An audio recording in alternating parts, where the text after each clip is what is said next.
یہ کاغذات پکڑو ماہرہ، آج سے ہمارا رشتہ ہمیشہ کے لیے ختم۔ جنید کی آواز نے حویلی کی صدیوں پرانی خاموشی کو چیر دیا۔ ماہرہ نے کانپتے ہاتھوں سے طلاق کے کاغذات پکڑے اور جہاں آرا کی طرف دیکھا جو کونے میں کھڑی ایک مخصوص مسکراہٹ کے ساتھ یہ سب دیکھ رہی تھی۔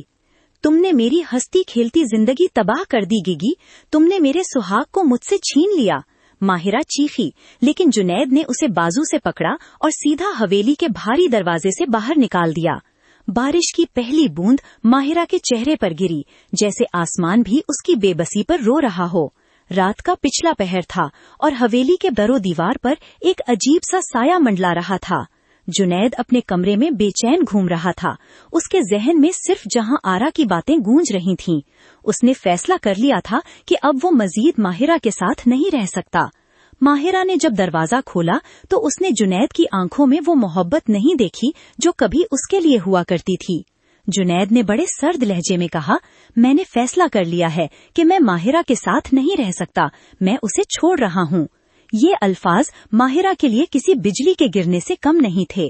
اس نے جنید کا بازو پکڑ کر پوچھا، جنید، ہماری سالوں کی محبت کا کیا تم ایک دوسری عورت کے لیے مجھے راستے سے ہٹا دو گے؟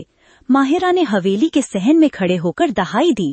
اس نے جنید کو یاد دلایا کہ کیسے انہوں نے مشکل وقت ایک ساتھ گزارا تھا، لیکن جنید پر کوئی اثر نہیں ہوا۔ اس نے ماہرہ کا سامان کمرے سے باہر پھینکنا شروع کر دیا۔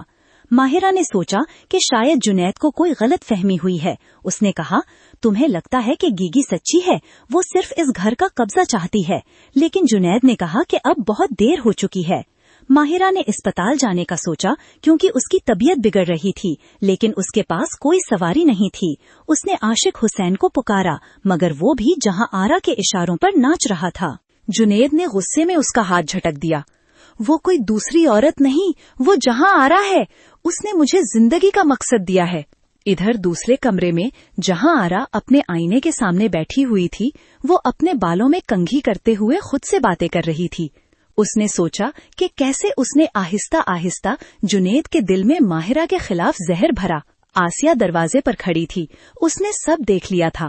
اس نے چاہا کہ وہ جنید کو سچ بتا دے کہ کیسے جہاں آرا نے اسے فریب دیا ہے، لیکن گیگی کی ایک دھمکی نے اسے خاموش کر دیا۔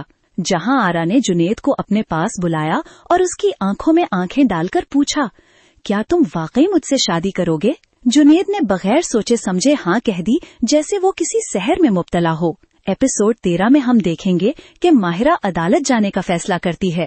وہ اپنے قانونی حق کے لیے لڑنے کو تیار ہے۔